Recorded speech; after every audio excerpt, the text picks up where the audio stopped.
Good evening and thank you for joining us for KREM 2 News at 5 tonight. I'm Mark Hanrahan. It's good to have you here. I'm Whitney Ward. We have learned just hours ago the University of Idaho is hitting pause on its plans to tear down the house where 4 University of Idaho students were killed. We have been tracking the house's fate closely for the last few months, and KREM 2's Kyle Simchuk tells us more about the university's new plans. The University of Idaho says it will delay demolition on the King Road home until at least October.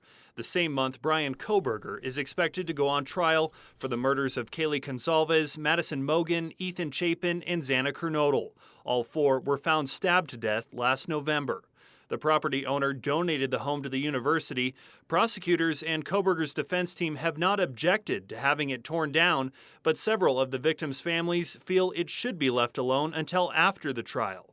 Shannon Gray is the Gonsalves family attorney and says the home on King Road is the largest piece of evidence in the entire case. If there's any evidence that's brought up in trial that, has to do with vantage points or how you can hear something or how you can see something or entry points or exit points. Last month, the U of I told KREM 2 they plan to demolish the home by the start of fall semester. The university's been in contact with the families since we took over the ownership of the house in the spring. They said leveling the house will be healing for students, the Moscow community, and the victims' loved ones. It's not healing for the families. And they're the ones that had their children murdered, okay? I'm not sure how the university could take their wishes over those of the victim's family. The university now delaying demolition until at least October. Kyle Simchuk, KREM 2 News.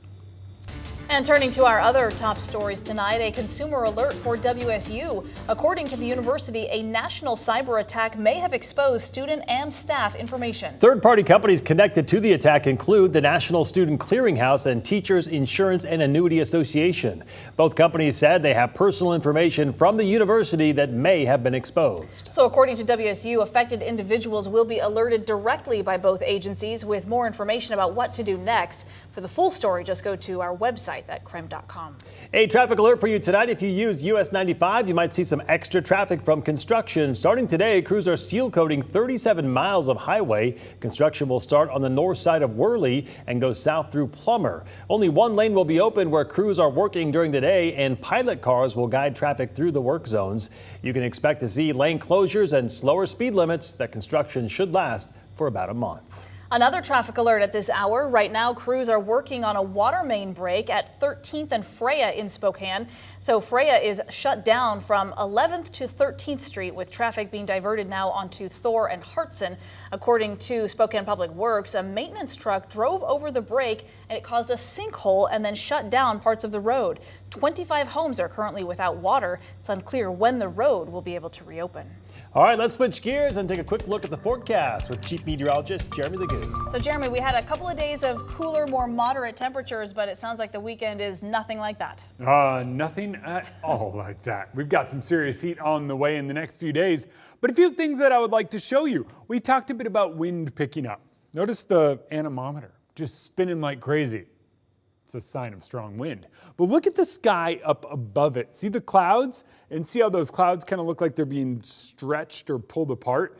That is a sign of wind above us in the atmosphere. So that wind then translates down to the ground, and that's when we've got some stronger winds. So for us, I think our strongest winds kind of happen in the next couple of hours. As the sun goes down, wind dies down. In some locations, that wind is going to be strong enough that we are concerned with potential increase in fire danger. That is basically going to be the lee side of the Cascades, or I would say kind of Okanagan Valley out into almost Moses Lake from the foothills of the Cascades. That wind dies down overnight and we just stay hot and sunny the next few days. 87 tomorrow, 91 on Friday, and then, the weekend, 96 on Saturday, near 100 degrees on Sunday.